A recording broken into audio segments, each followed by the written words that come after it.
Por lo general nos han enseñado a ver la Biblia como una película dirigida por el mismo director y escrita por el mismo guionista. Un gran relato totalmente coherente en el que todo lo que ocurre al principio tiene que ver y cierra de manera perfecta con lo que pasa al final. Algunos han llamado esto la gran historia.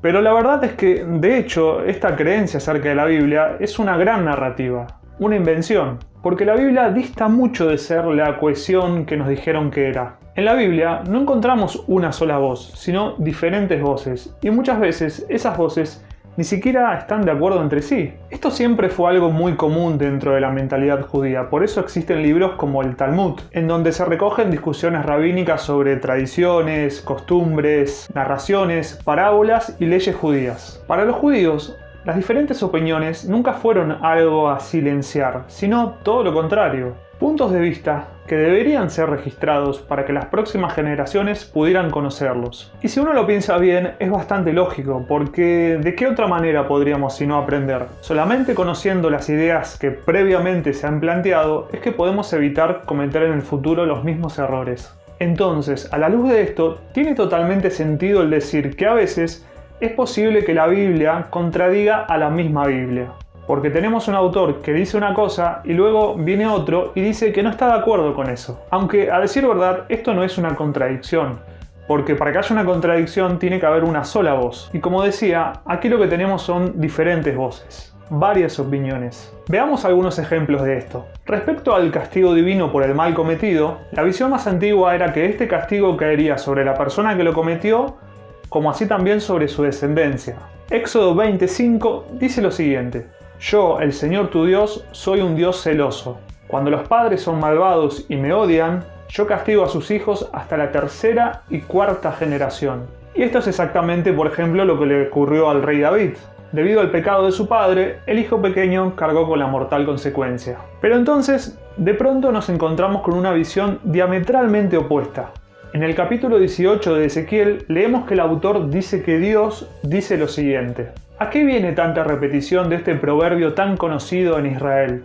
Los padres comieron uvas agrias y a los hijos se les destemplaron los dientes. Yo, el Señor Omnipotente, juro por mí mismo que jamás se volverá a repetir este proverbio en Israel. La persona que peque, morirá. En otras palabras, esto es lo que se llama responsabilidad personal. Y esta parte del texto de Ezequiel es muy específica respecto a esto. Entre otras cosas, nos dice que si hubiera una persona que es deshonesta, malvada y opresora, y que si ésta tuviera un hijo, pero este es todo lo contrario a su padre, que un hijo así no merece morir por la culpa del padre, merece vivir. Y para que no queden dudas, lo aclara: ningún hijo cargará con la culpa del padre, ni ningún padre con la del hijo. Esto nos permite observar algo de manera muy clara, que muchos de esos "así dice el Señor" que vemos en la Biblia eran un reflejo de cómo los antiguos veían a Dios, y no las mismísimas palabras de Dios. Ellos tenían una visión acerca de lo divino, de la justicia y de cómo debían funcionar las cosas en el mundo. Pero entonces, tiempo después, razonaban que un Dios justo y amoroso no podía comportarse de esa manera en que sus antepasados habían dicho que lo hacía. Así que volvían a escribir, esta vez desde una perspectiva más elevada. Su conciencia, su visión de Dios, evolucionaba.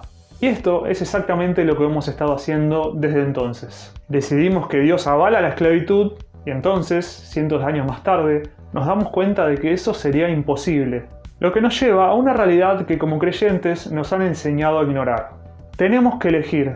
Tenemos que decidir si creemos en un Dios que maldice al inocente por el pecado de sus antepasados, o en un Dios que juzga a cada uno por sus propios actos. Lo que sin duda plantea una pregunta: ¿cómo sabemos el punto de vista correcto? ¿Cómo sabemos cuándo es Dios el que habla y cuándo es alguien simplemente hablando en su nombre? En el próximo video vamos a ver otro ejemplo sobre distintos puntos de vista sobre un tema en la Biblia. Y vamos a responder a cómo podríamos decidir sobre cuál es el más acertado. Te espero en la próxima.